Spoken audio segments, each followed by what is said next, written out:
As correntes são tão indispensáveis agora quanto eram há milhares de anos. Os antigos historiadores se referem ao uso de correntes de metal para joias, grilhões e na construção.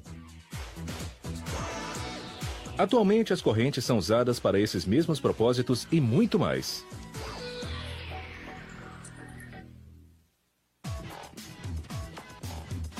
As correntes são usadas para amarrar coisas, fixar objetos e também puxá-los. E seus muitos tamanhos refletem seus usos variados. Para fazer uma corrente, um tambor giratório desenrola este fio de metal e o puxa através de um anel guia de aço para uma caixa de estiramento. Graxa dentro da caixa lubrifica o fio. Na saída da caixa, o fio passa através de uma matriz, tal como esta sendo demonstrada aqui.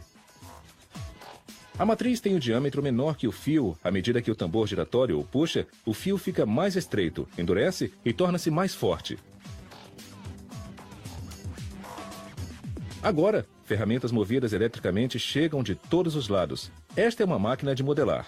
Uma ferramenta chamada de mordente empurra o fio para frente enquanto outro mordente puxa o fio, dobrando-o em volta de um pino de metal. Ele cria um formato em C. Outra ferramenta de modelar fecha o C, completando um elo na corrente, e então outro mordente faz o próximo elo. Esta máquina está fazendo um tipo de corrente que costuma ser usada para pendurar luminárias. Outra máquina de modelar faz uma corrente que pode carregar uma carga mais pesada. Uma garra puxa o fio sobre os rolos que o endireitam.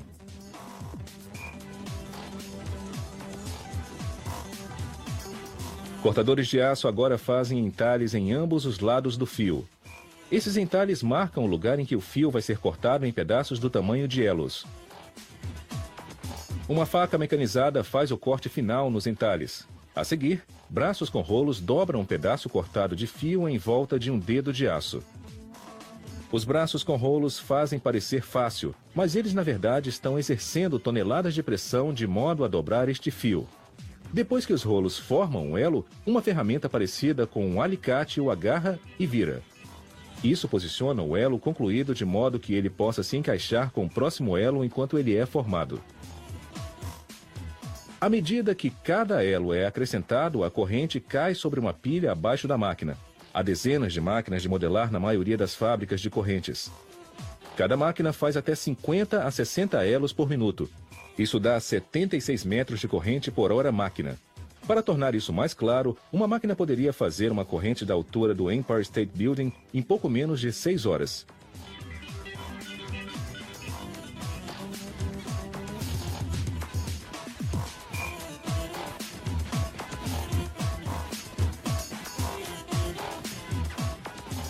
Depois que a corrente é formada, ela precisa ser reforçada. Então, passa-se para a máquina de solda. Martelos à direita e à esquerda empurram o elo para dentro. Então, dois blocos de cobre se aproximam dos lados. Eles agem como eletrodos e aplicam uma corrente elétrica nos dois lados do elo. A corrente passa por um intervalo no elo enquanto os martelos o empurram para dentro. O elo chega a incríveis 926 graus Celsius. O fio derrete e o elo é fundido.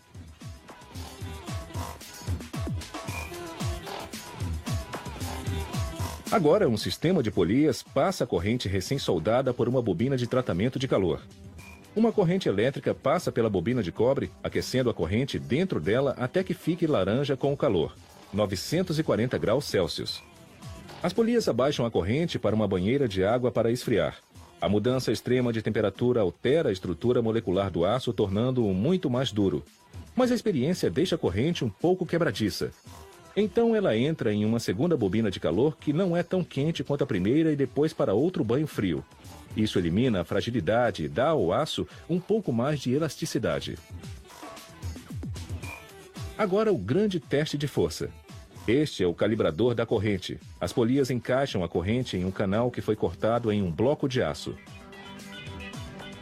Uma abraçadeira à esquerda a mantém no lugar enquanto o bloco de aço movido hidraulicamente puxa a corrente para a direita. Será que ela vai quebrar ou vai resistir? E será que pode suportar a carga? Afinal, uma corrente é tão forte quanto seu elo mais fraco.